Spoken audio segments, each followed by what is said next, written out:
Daremos un recorrido por la literatura latinoamericana, presentada por Ángela Angarita y Mónica Viviana León. ¿Qué es el modernismo? El modernismo es una de las corrientes de renovación artística que tuvo lugar desde finales del siglo XIX hasta mediados del siglo XX. Se destacó por su interés en romper con los estilos tradicionales, por la búsqueda de nuevas formas de expresiones y de estética, como la pintura, la escultura artística, la música, inspirada en la naturaleza y en los elementos de la renovación industrial. Las características de esta etapa del modernismo: la depuración de las obras. Lo que querían era que sus obras fueran entonadas con plasticidad y coherencia, gran riqueza temática. No querían limitarse a contar historias del entorno, sino cuestiones de religión, política y social del pueblo. Transcurrió por dos etapas: la etapa preciosista, donde predominaban los temas exóticos y simbólicos de la antigüedad, y la etapa mondovista, que determinaba por la observación de la realidad. No se limitaban a solo la poesía, sino que los autores de esta época escribían textos cortos como cuentos y ensayos. Los principales autores del modernismo tenemos los protomondistas. Son aquellos que iniciaron el modernismo latinoamericano, como José Martín del Cuba, uno de los principales originarios de la época del modernismo hispanoamericano, político, escritor, docente, pensador, periodista y Manuel Gutiérrez Niguera. Fue poeta, escritor, cirujano mexicano. Trabajó como observador cronista. Murió en México, publicando infinitas crónicas y cuentos factibles. José Agustín Silva Gómez fue un poeta colombiano, uno de los más importantes precursores del modernismo.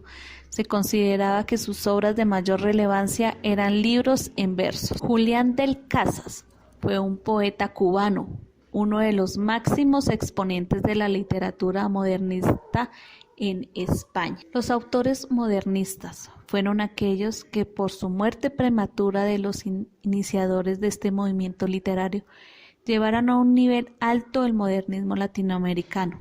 Estos fueron Rubén Darío. Félix Rubén García Sarmiento, conocido como Rubén Darío, fue un poeta, periodista, diplomático nicaragüense, máximo representante del modernismo literario en la lengua española.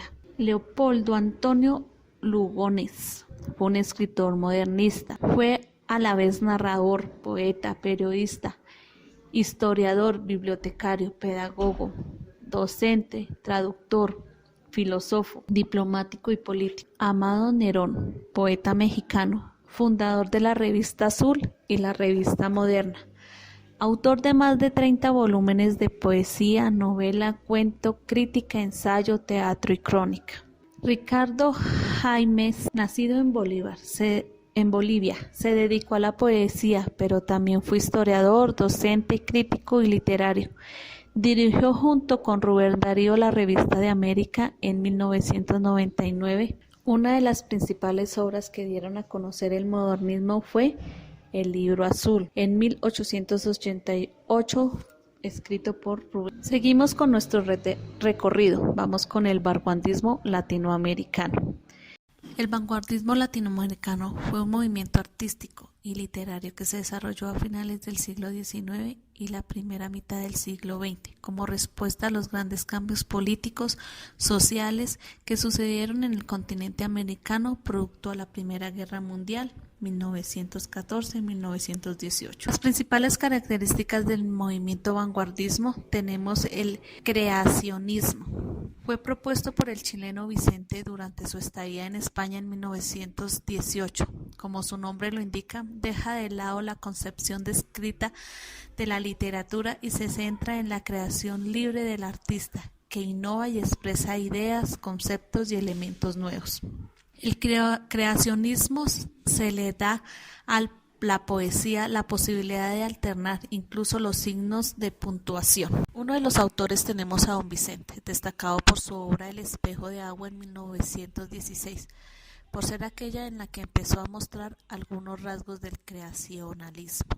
también tenemos Temblor del Cielo y Altazor en 1930. Seguimos con el ultraísmo. Fue propuesto por el argentino José Luis Borges en 1919. El ultraísmo, el artista hace uso de metáforas, por lo general incoherentes, como elemento principal para expresar sus ideas e inquietudes. Deja de lado la rima tradicional y presenta un lenguaje más crudo y significativo.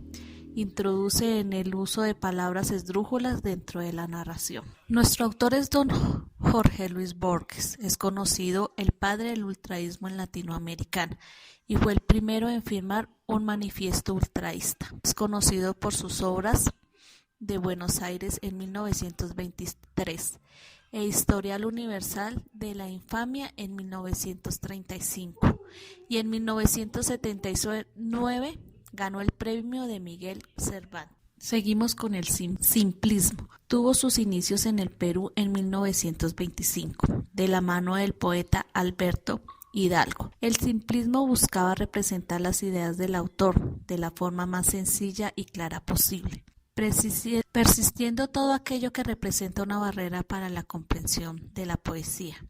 Al igual que el ultraísmo, hace uso de los recursos de metáforas como elementos de darle forma e imagen a una idea artística. Sin embargo, en este caso se utiliza con sentido claro y coherente. Por lo general, abarca temas relacionados con el amor propio y el amor patriota. Seguimos con el estridenticismo. Fue creado por el mexicano Manuel Malples en 1929. Se muestra como una forma de expresión relevante y de rechazo a las costumbres del pasado, con la intención de dar paso a lo novedoso y moderno. Los estridenticistas utilizaban el humor negro y la irreverencia para dar continuación negativa a las costumbres y normas tradicionales del pasado. Se plantean una nueva sociedad creada a partir de desarrollos tecnológicos y nueva concepción política y social. Nuestro autor fue Manuel Malpés. Nació el 1 de mayo de 1900 en Veracruz, México, y murió en 1981 en la Ciudad de México. Fue el primer precursor del estilo estridentista. Seguimos con el nadaísmo. Nació en 1958 de la mano del colombiano Gonzalo Aragón. Se caracterizó por su crítica al sistema social, político, religioso de Colombia de esta época. Se valía el uso de elementos irracionales, la negación del inconformismo y del continuo cuestionamiento de la sociedad. Los artistas del vanguardismo adaptaron temas que a partir de existencialismo lo que mostraban era especial interés que tenían por lo prohibido y por las situaciones fatídicas. Las obras buscaban expresar el rechazo sobre la problemática social, como la desigualdad económica, la intervención de los políticos, la pobreza y la exclusión social. Nos vamos ahora por el boom latinoamericano. El boom latinoamericano fue un fenómeno literario que surgió desde la década de los 60 hasta los 70 y se consideró que consistía en el nacimiento de la narrativa latinoamericana, con obras que se difundieron por todo el mundo, convirtiendo sus autores independientes y relativamente jóvenes. Los escritores de esta época fueron influenciados por el movimiento modernista y vanguardista del siglo XX. Estos escritores llevaron sus escritos a la fusión entre la ficción y lo real, generando la duda de los lectores como el realismo mágico, que intentaban mostrar lo extraño como algo cotidiano. El realismo mágico resultó una manera de explicar los sucesos políticos, económicos y sociales. Los autores tomaron la voz callada del pueblo, a fin de expresar sus sentimientos y sensaciones ante una realidad turbulenta. Escribieron estos relatos como algo fantasioso e irreal, tal como el caso de 100 años de soledad de la obra de Gabriel García Márquez. Se consideran como la primera obra del boom latinoamericano La Rayuela, de 1962, de Julio Cortázar. Otros consideraron que las obras más relevantes fue La ciudad de los perros, en 1962, de Vargas Llosa, o El hijo del hombre en 1959 de Agustín Roa. Los escritores de esta época fue Julio Cortés, argentino. Julio Cortés es uno de los autores latinoamericanos más abiertos que haya existido, con especialidades dotes para el relato y la prosa poética. Además ofrece una novedosa novela sumamente diferente a la propuesta por otros autores del boom, pero indudablemente igual de revelante. Seguimos con nuestro escritor Carlos Fuentes, mexicano. No solo escribió algunas de las novelas más importantes de la época, también fue un crítico y publicista de la latinoamericana. Dijo que el llamado boom en realidad es el resultado de 4 siglos literarios, llegando a un momento de urgencia entre ficción y realidad. Nuestro destacado Gabriel García Márquez, colombiano, uno de los principales fundadores del movimiento, creador del realismo mágico y autor de numerosas obras que se encuentran dentro de este género, entre las de ellas destacadas 100 años de soledad. José Donoso se encontró absolutamente ligado con otros escritores del boom. Sin embargo, más tarde se separó de este grupo. Sus obras más destacadas, sin lugar a duda, fue El obsceno pájaro de la noche y La casa del campo. Tenemos a Mario Vargas Llosa. Se consideró el autor más joven de este movimiento. Sus obras pueden notarse una clara descripción de la sociedad peruana y un intento de acercamiento a la humillación de otras personas. Entre sus obras destacadas del boom latinoamericano tenemos La ciudad de los perros, La casa verde y La conversación en la cárcel.